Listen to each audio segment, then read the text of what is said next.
Hey there, welcome back to another video. I am Ramona, and we're going to be doing a true ghost story video today, because these are fun, and people seem to enjoy them. So this one starts with, have you ever had a real ghost experience? It's supposed to be true, so we'll see. My favorite great auntie kissing me on the cheek while asleep after going to her funeral. She always did this in a certain way, so I knew it was her. My nan getting haunting the guest room where she stayed. Her mug slightly moved, and the smell of her coffee was randomly spilled. No one in the house drinks coffee except for her, and if they have no one else, like hazelnut coffee with hazelnut creamer. They both did this once, so I assume they're doing good. My great aunt made sure everyone felt loved, and my nan never started a day without her coffee. I guess going to heaven was no exception. Laugh out loud. Edit. Oh, my dogs haunted me for a little bit too. The spray I always used them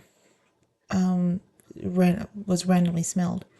The sound of their little nails clicking on the hardwood floor, and I'd feel a little bit of my bed dip in the middle of the night, like it was tiny paws, and I swear I felt soft fur against my face. I don't have any furry blankets in my bed. One even came to me in a dream, so waiting on the top step as usual, but a healthy puppy again. When I was a child, I was getting into my bed to sleep. The atmosphere of my room did not feel right that night. I felt like I was being watched. As I was laying in bed, I tried my best to ignore this feeling. I had a nightlight, so I scanned the room, wondering if someone was there with me. After a while of scanning, I suddenly saw a humanoid shadow cast onto my bedroom curtains. If I remember correctly, it was walking toward me. This lasted about half a second, and then it disappeared. There was nobody else in the room except me. I jumped out of my bed and then immediately ran to my parents' room, crying. My mother-in-law had 7 grandsons. She did a lot of craft needlework and made a lovely embroidery panel with one for each one of her grandsons in his name.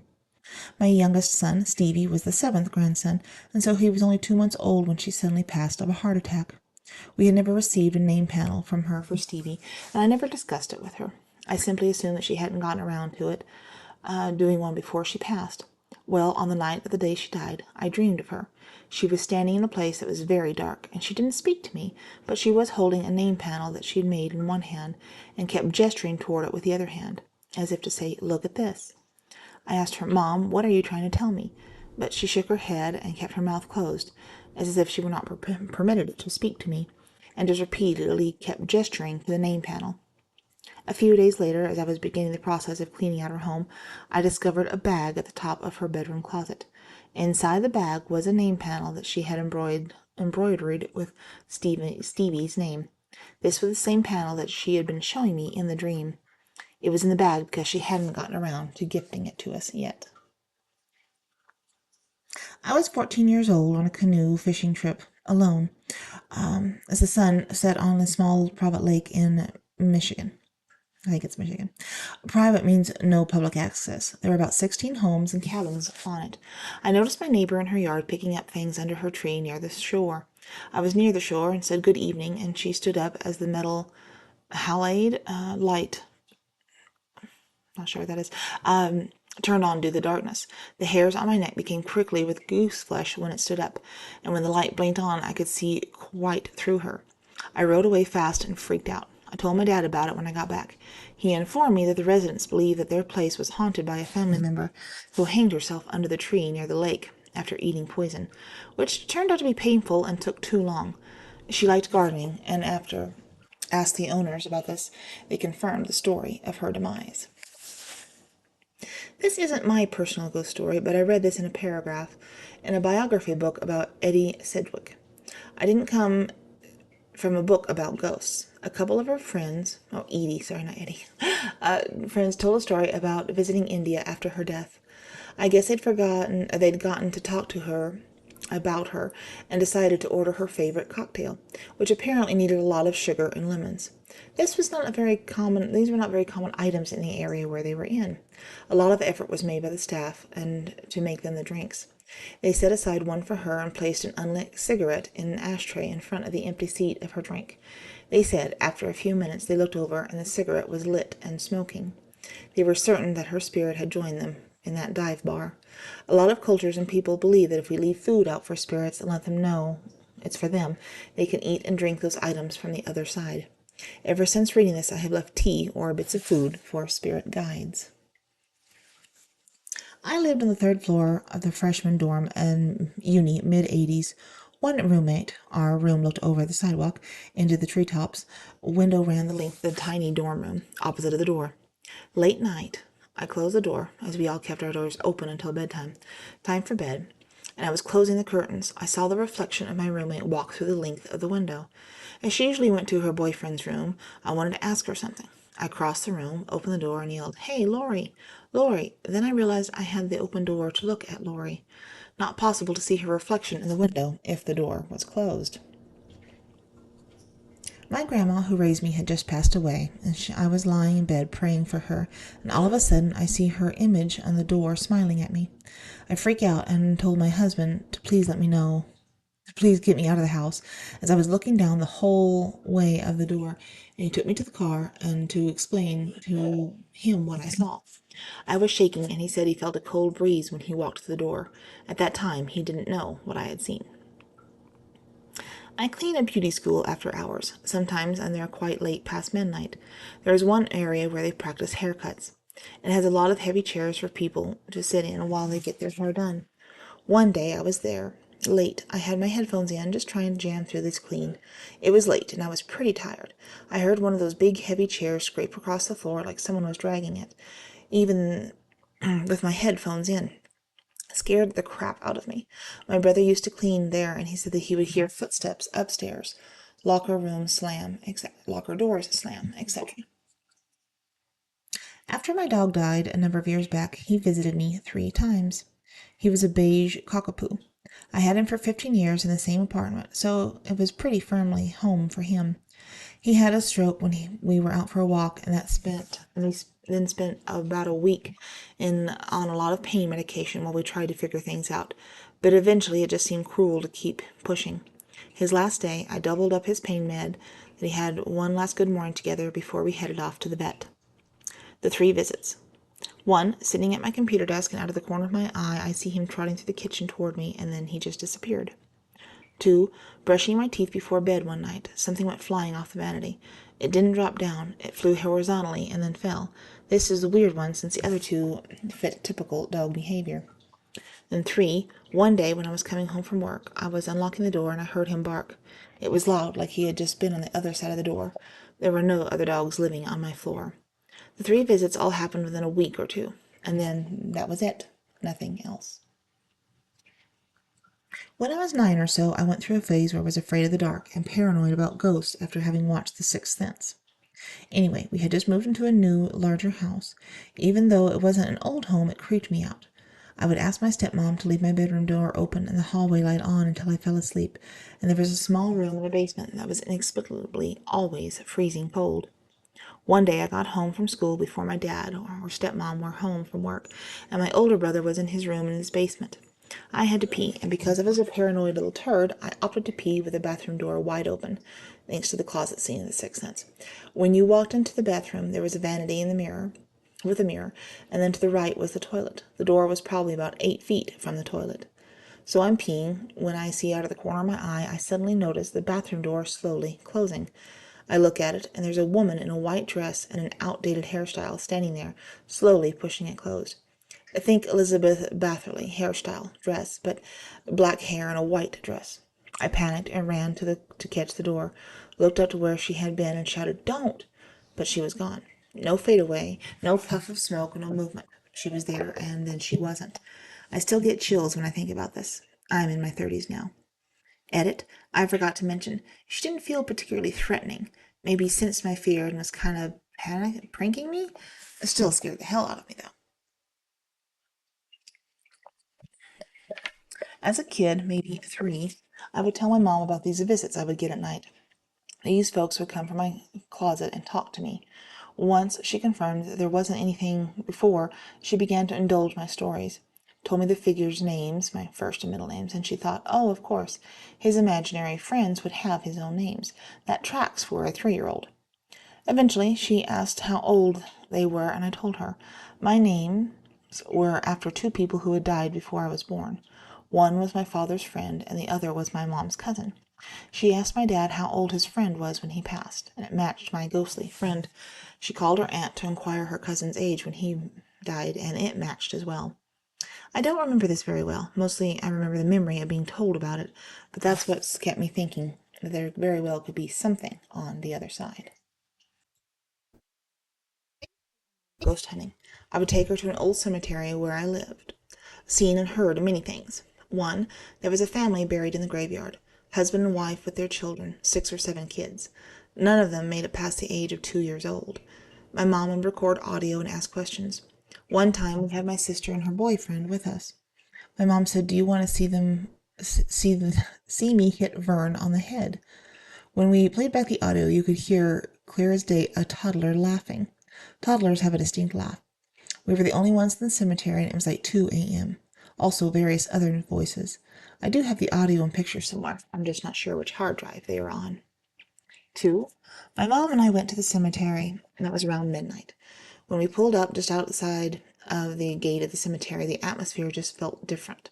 It was almost electric and not a good feeling. I told my mom to wait while I took a look around since the cemetery was in the middle of nowhere. Her safety was my main concern. As soon as I stepped through the gate, I saw headlights flip on in the graveyard, and the vehicle ripped out of there real quick.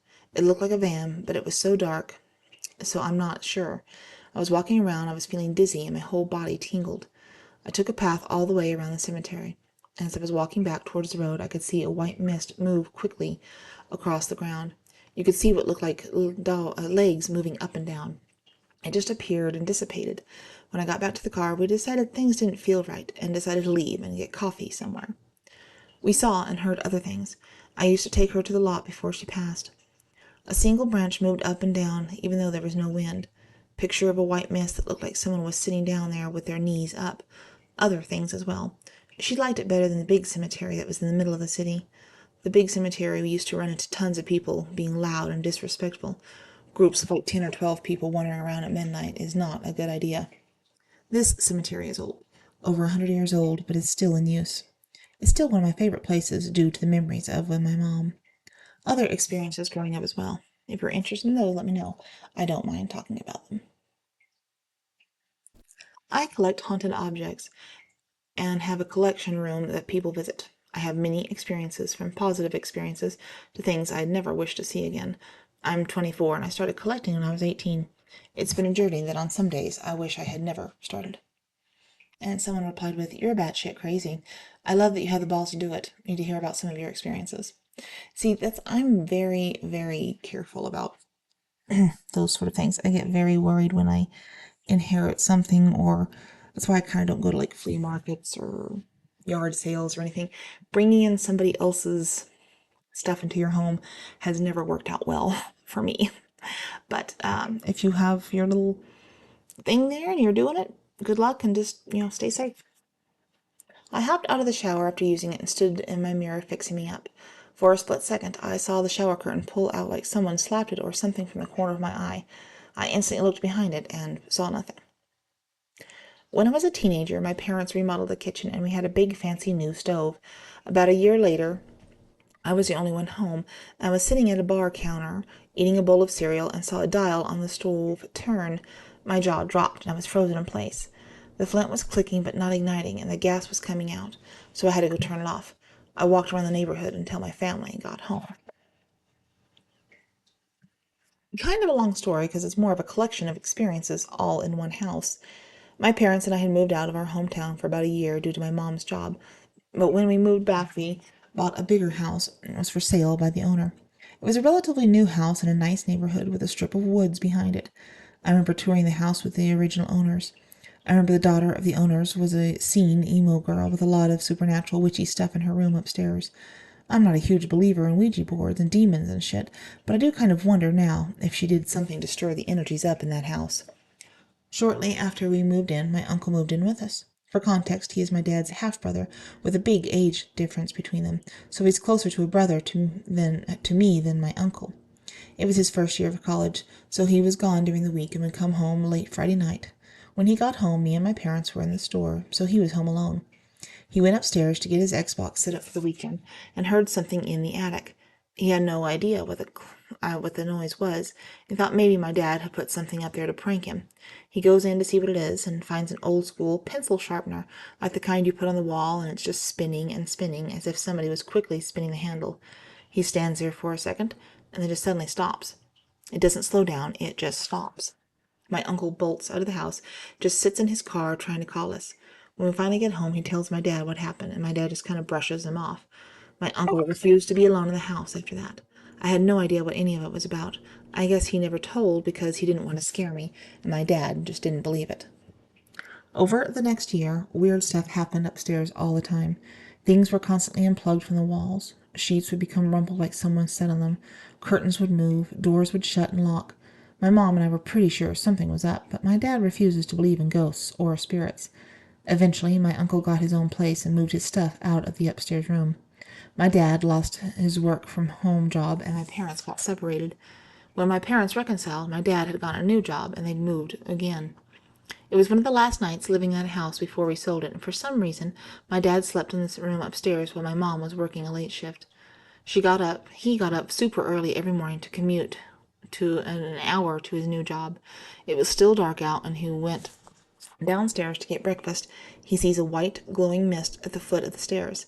He said it was kind of like a vague shape, as if it was someone who was about to climb onto the first step, hand on the railing and all.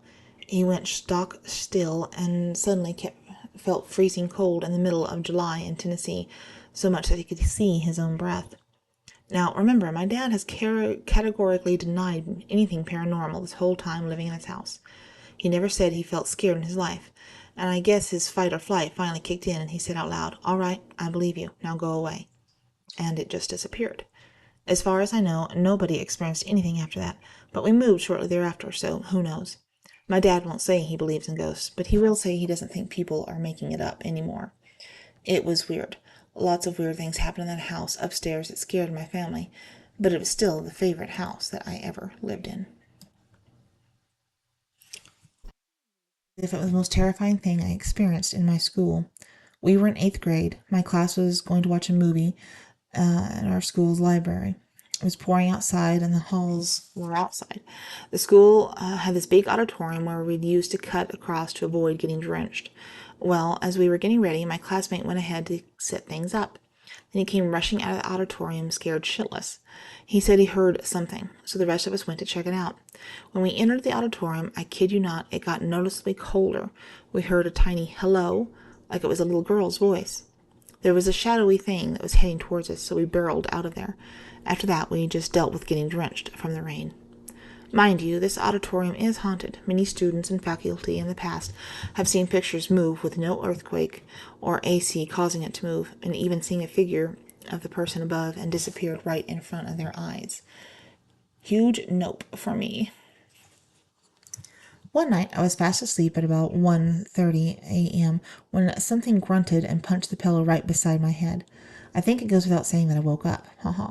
Nothing was there, but after that bed shook violently a few times. The thing is, I think I know who it was. Several years ago, the teenage daughter of my husband's cousin was killed in a car accident. I'd met the girl once or twice before when she was younger, but I never really knew her that well. She was pretty close with another cousin, I'll call Emily, though, and Emily just happened to be living with us. Anyway, at the time, my pillow was being rudely punched by someone I couldn't see. Emily was in a car accident and had to be airlifted to the hospital, so I think it was the deceased girl letting me know that Emily was in trouble and that I should do something. Unfortunately, the message was lost in translation. Also, unfortunately, Emily and I had a strained relationship, so I would not be the one she'd call if she needed help. I told the ghost not to wake me up again unless it was an emergency at the house. I told her Emily and I don't get along, and I'd be the last one she'd contact for help.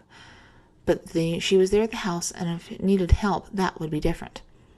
Interestingly, Emily was in another car wreck recently, and the ghost woke someone else up in the house. She's fine, by the way, and she's pretty lucky to have walked away both times. I also have a ghost cat that visits sometimes. I feel it jump on the bed and curl up beside my knees, but when I reach to pet it, nothing's there. I'll sit up and look around and see my cat fast asleep on the other side of the bed, definitely not right behind me. One night, the ghost kitty was even purring and kneading up a storm. I couldn't hear the purrs, but I could feel them vibrating the bed. It must have been a good night. Is the ghost cat yours? Your experience with the cat is very similar to mine. I do not ever wish for ghost experiences anymore because my cat suddenly becomes ill right after I wish to hear from spirit. While it was very comforting to have the cat ghost experience, a part of me maintains a feeling of guilt. Logically, I know I didn't make it happen, but one night, I was probably 8 or so, I saw a blue orb and an orange orb come out of the wall and fly around each other like butterflies or something playing, and then go into my room. When I was 10 before school, around 7 a.m., I guess, I looked in the kitchen and saw a blue translucent man looking at me. It was broad daylight, but I got scared and turned away and looked back. He was gone. Later, I saw pictures of my grandfather who passed away when I was 3, and I remember vaguely that it looked what it looked like, and it looked similar to how he looked for some reason. I can't believe I actually saw that stuff and think it was just my imagination or something. I don't know. I had a really bad sleep schedule as a child, and maybe that was it, or maybe something weird, some weird mix of chemicals going through my brain as a result of growing up. I just can't believe it. I still don't really believe it in ghosts, but I know that my mind registered this stuff as stuff I actually saw. When I was 15 or so, I saw the previous owner of our house in the hallway mirror. Dude was not evil, but he was there. Footsteps on the attic. My name getting called when I was alone. I had a bad sleeping sofa, and when I was sitting on that thing, sometimes you would feel someone sit beside me. You could see the dents in the couch, that sort of thing. But once we found a ring in the garden, the stuff just stopped. Maybe Ghostman found his rest after that. Well, there you go with those stories. I hope you enjoyed that video. If you don't mind, leave a like or maybe subscribe or just leave some kind of a comment. That'd be cool too. I'd like reading them. Hope you enjoyed this video. Go watch another one. And we'll talk to you next time. Bye. Hey, Ramona here. I am going to shamelessly self-promote here a little bit. In case you knows, I've got some stuff over on Amazon.com, some projects, novels, coloring books, some other stuff. The one I'm talking about right now is called My Memory Book. It's mostly for kids. I mean, I guess you could do it if you want to, but so that your kid can have a record, a memory book to record things throughout their life, because I found this out with my kid. He's like, well, what was my favorite color when I was a kid, and what songs did I like, what shows did I like? So I created this little book, and it's very colorful. It's small, but you know, it's got things like my full name is, and the year I was born, the day I was born. I like to watch my favorite programs and movies and the characters I like best, and it's a way for them to grow up, and you don't have to fill it all out at once. It's kind of like you're supposed to do it over the years. My thought was, every birthday go through and do a little bit. My first teacher was named. When I get older, I think I might like to be that kind of thing. Um, just a cute little way, fun little way for them to interact, and you can have your own little memory book. Get one for each kid or whatever, and just a way for them to learn. And as it goes on, the questions get a little more developed. They're not super developed at the beginning, but and you can put pictures in, you can do all kinds of stuff. My first job, stuff about school, stuff about music, your future dreams, that kind of stuff. But anyway, if you're interested, go look it up on Amazon.com. It's called My Memory Book. Good for kids of all ages, but mostly little kids because, you want to have them remember things later on. Anyway, thanks, and talk to you later. Bye.